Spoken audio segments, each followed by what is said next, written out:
Hello boys and girls, how you doing? On my second channel, you probably forgot that this was here, and so did I.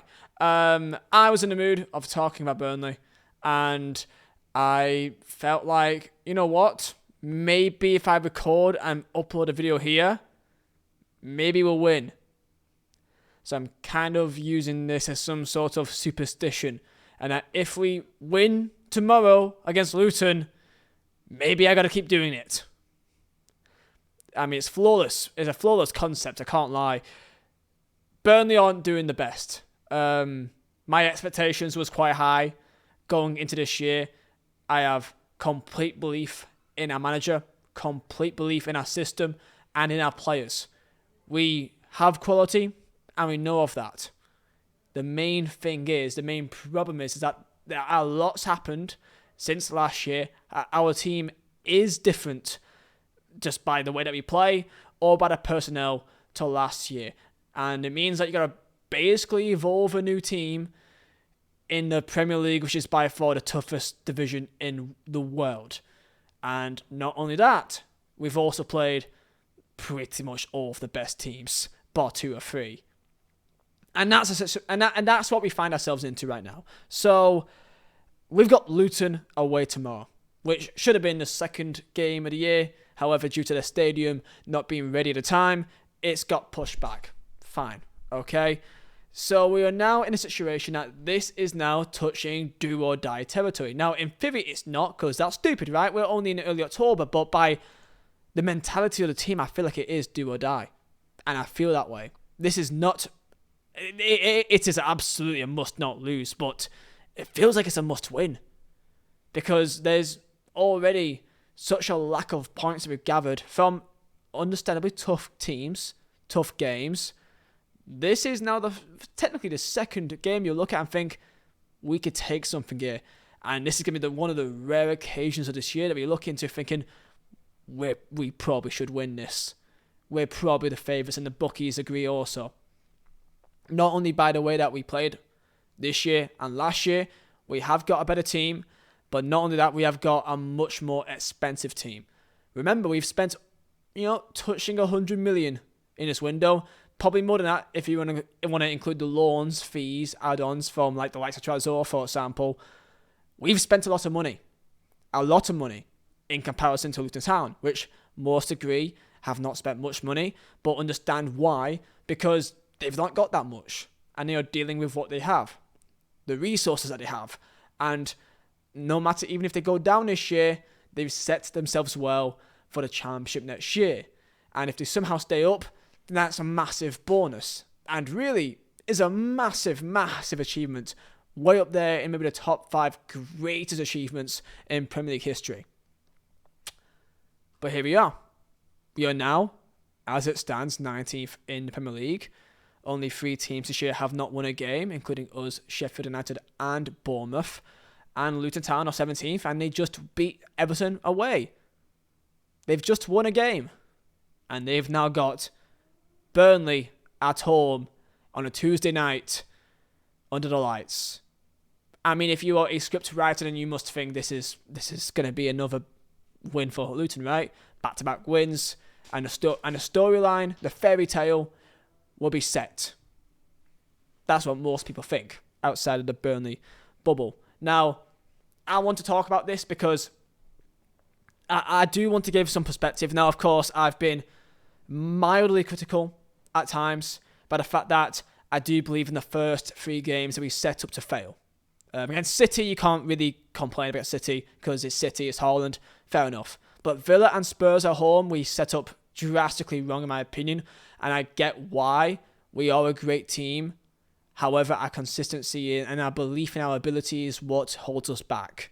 We can play great football. We can pass that from the back. However, we simply don't have the mentality because we are such a young and inexperienced team and a new team of new players gelling together that it's going to cause mistakes. You're going to make a mistake 1 out of every 5 times, and you are going to get punished if you make a mistake in this division, as we did against Villa, as we did against Spurs, as we did against Forest.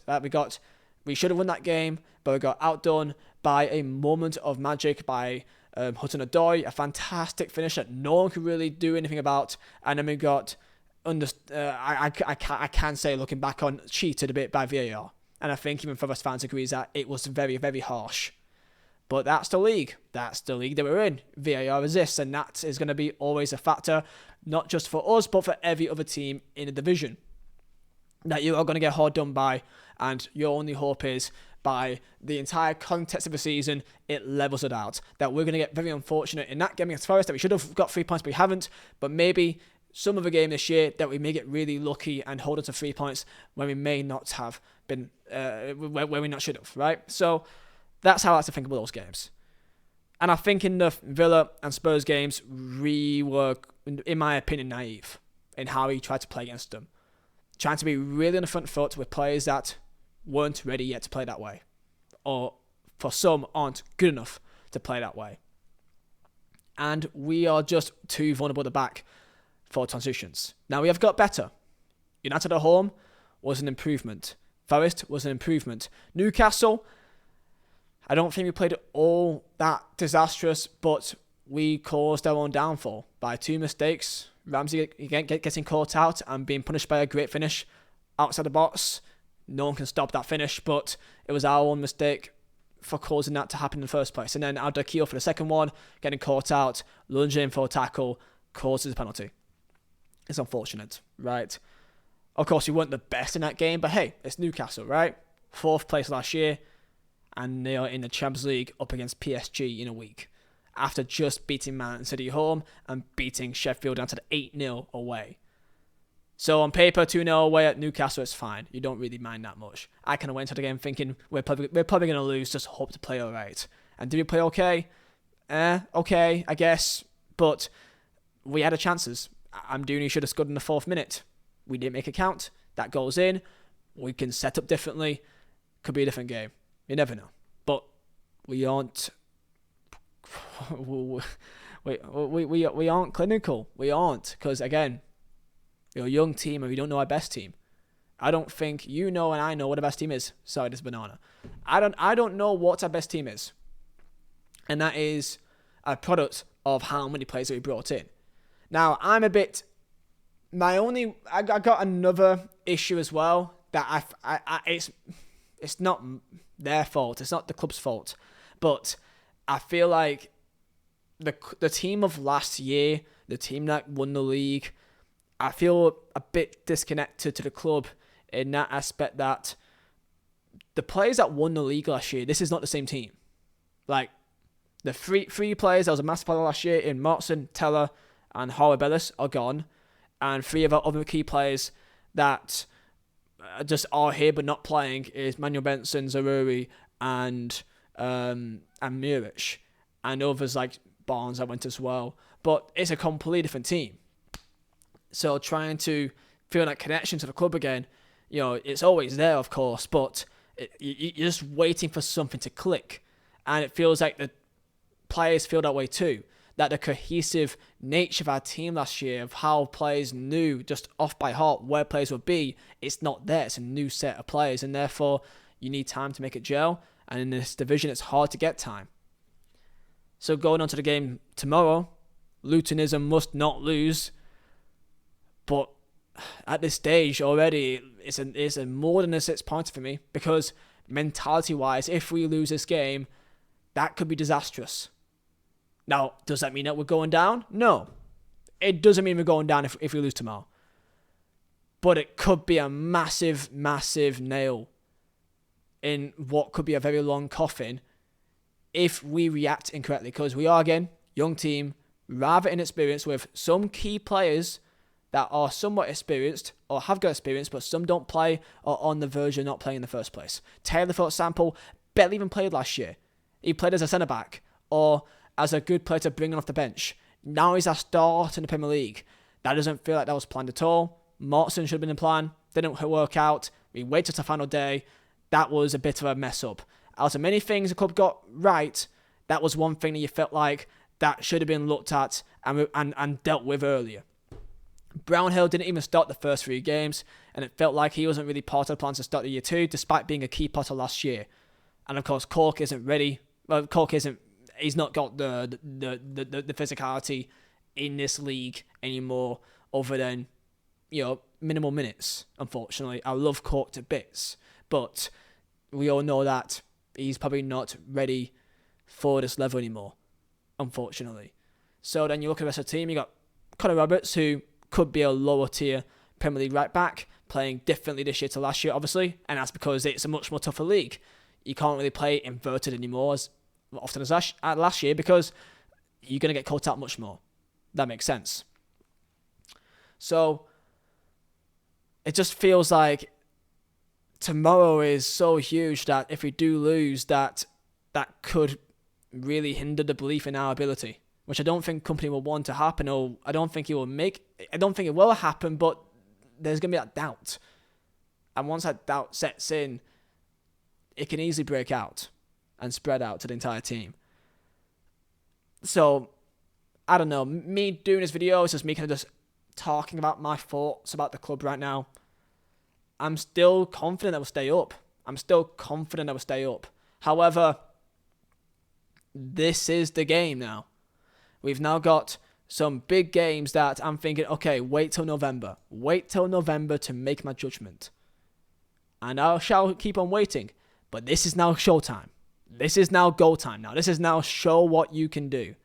Luton away. Chelsea at home, who's similar to Man United, are in awful form. I mean, they are playing against Fulham in like half an hour, so they may win. So that'd be quite funny. But Chelsea still in a lot of mess right now. This is a perfect time to make it count. Their next game, Brentford away, Bournemouth away, Everton away in the Cup, and then Palace at home. And then if we go through those games without a win, then I'll be seriously concerned. We may have 2 wins. We may have 3. 2 wins and then 2 draws. We all know that in this division, 1 win can change everything, right? We all know that. But tomorrow is key. And the issue is that Luton, despite us beating them last year, that's not the same team that we have now. Neither with Luton for the most part. Half and half, really. And I'm already going to the game thinking we are already 1-0 down. Because I just know that set pieces, they will score. I know Luton will score for corner. It's almost a guarantee. It's almost as inevitable as Sean Dyche Burnley. That when you play away at Turf Moor under a Sean Dyche Burnley team, you're going to get a lot of threat from set pieces. I'm convinced that 60% of our goals, if not more, were off set pieces for the majority of those seasons. I'm convinced that it is. I'd be stunned if it's not at least half for at least the last 2 years of Sean Dyche's reign. Corners, free kicks, indirect free kicks.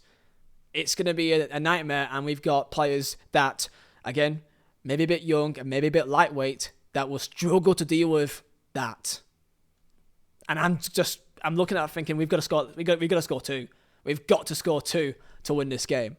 That's my mindset. Now maybe I'll be stunned, but there's some players that you got to judge and think, okay, well, who should be starting? And that's the main thing. I don't know what our best team is, because we are changing a lot, and players that we seem to think are good enough or not, or are not doing what they should be doing, or they have not got a confidence to, like Josh Cullen, massive part of last year. This year, he does go missing a little bit, but I think that's because he's been told to play differently this year compared to last.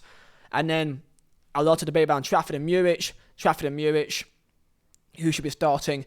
This isn't a problem in terms of I think that Trafford is a bad goalkeeper. It's more in terms of I don't think Muric has done anything to warrant being kicked out of the team and being put on the bench and being a cup goalkeeper. I don't think he's done much to really warrant that since Watford at home, which he made that mistake, of course, he got subbed up for half time, right? Trafford made some big saves. He's a great goalkeeper, but on his feet, we still are pushing this route of being a pass out from the team, ball playing team, modern football team, when we aren't ready yet for that. And Trafford is decent at that, but Muric is just incredibly, just an elite standard. And then there's the likes of our wingers. We got so many, but we don't know who should really be starting. Koleosho is become almost a standard. He's a starter in each game. And of course, he's got fantastic 1v1 ability, but his final product isn't there. That's just the reality. I don't think he's had a shot on target this year. He has got great ability. However, at this stage, we need some end product. And nothing is giving us that end product other than Lyle Foster. Again, this is not to dig at Koleosho because he's the last one of our issues, but like we spent the entire summer chasing for Mike Trezor, but yet he's on the bench and not even playing as Newcastle. Why are we spending potentially 20 mil on this guy that's got the best stats in Europe for assists, and we're not even playing him or subbing him on the bench? You know what I mean? So it's like, that's a bit confusing for me. We're playing Ramsey, who is naturally a cam, the number 10, but he can play out wide. We're playing him out wide, despite him having a great game as a 10. But when we have so many wingers that can also do that job. So Rui, Benson got injured, sorry. Benson's not available right now. So Rui, massive part of last year.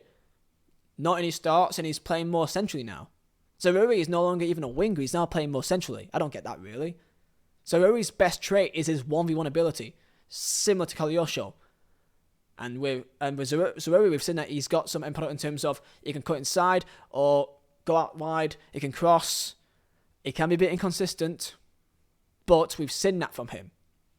And he's playing more centrally now, which I think just kind of limits what he can really do. Odo Bear has looked very sharp when he's come on. He's looked really exciting. And I wouldn't even blame him. Lawson has surprised me as well. I think Lawson has been very, very dynamic when he comes on the pitch. More than I did expect. And he looks like he's got a bit more of a bit more knowledge of the game, that he kind of knows when to pass and when to take a man on, when to shoot. He seems to have a bit more knowledge in terms of what to do in different positions. You know, similar to what Johan does, but at least Lawson has a lot more, you know, ability to take on a man. I mean, Berger, I have no complaints about Berger, really. I do think he's a great player. Is he better as a 10 or as a number 8? Like in a Brownhill role? I don't know. It's tough because I think he is a good number 10. However, do we need more there? I mean, what happens tomorrow? Is Amdouni now a 10 with Foster as number 9 now? Or is it Berger there? Or is it Ramsey there? We've got so many options that we don't know who the best player is. And we're now in a stage that no one knows what our best team is. I cannot tell you who we're going to start tomorrow. Will it be Foster straight in? You would think so. He scored goals. However, Amdouni, is he back as number 10? Or put Ramsey there, who did it great against Man United? I don't know. I mean, we need to know soon who our best team is. But in this league, you have to get wins to really start forming and gelling together that cohesive knowledge of where everyone is. And we've had this last year. Last year in the Championship, we had the same issue, that we couldn't break teams down. And you remember Stoke at home, and Luton at home, and Hull at home, and Preston away, and probably 2-3 other games as well that I can't even think of. That West Brom away, that we just couldn't break a team down when we were fully dominant of the game. Similar things are happening here, and that makes sense. And we've gone through this before, and it took that one game that everything felt like that was a moment. That's when it clicked. And last year, it was Sunderland away. Last year, it was Sunderland away that we looked at and thought, yeah, that's it now. They know what it's about now. And that felt like the Burnley that we knew. And they kicked on and won the league. 101 points. And we're waiting for that moment. And that moment could be Bournemouth away, Brentford away, Luton away, or it could never come until it's too late. And we go to December and we beat Wolves away, but by then, it could be already a bit of an uphill battle. It's a tough one, man. It's a tough one. Tomorrow's a huge game. And again, as I said earlier, me doing this video is kind of me hoping that by talking about this and putting this on my channel, that I could jinx something. I don't know. I'm waffling here. But hey, that's kind of where I'm at already. I'm a very superstitious person, so I'm already doing everything that I can to change things up. If it's watching a game in different places, wearing different shirts, not tweeting during the game or after the game, or doing certain things, eating different food before, after the game. I'm already thinking about what I can do to get a win here. I've got a Jesus statue somewhere. I may need that soon. So yeah, but the most important thing is, with Burnley fans, no matter what happens tomorrow, please don't freak out. If we lose tomorrow, let's realise that we're not relegated already. It's 7 games in. And if we win the next game and Luton loses the next game, we're back in the same level. So I really hope that people just don't freak out too much if the worst does happen. And if we win, well then we're winning the league. So crack on. Thank you for being here. I don't know why you're here at this stage, unless if you're a Burnley fan. But that's where my mind's at. Upper Clarets in Vincent Company. We trust. And tomorrow could be that moment like Sunderland last year. It could just be. So, thank you. Tell me your thoughts down below. And yeah, Upper Clarets.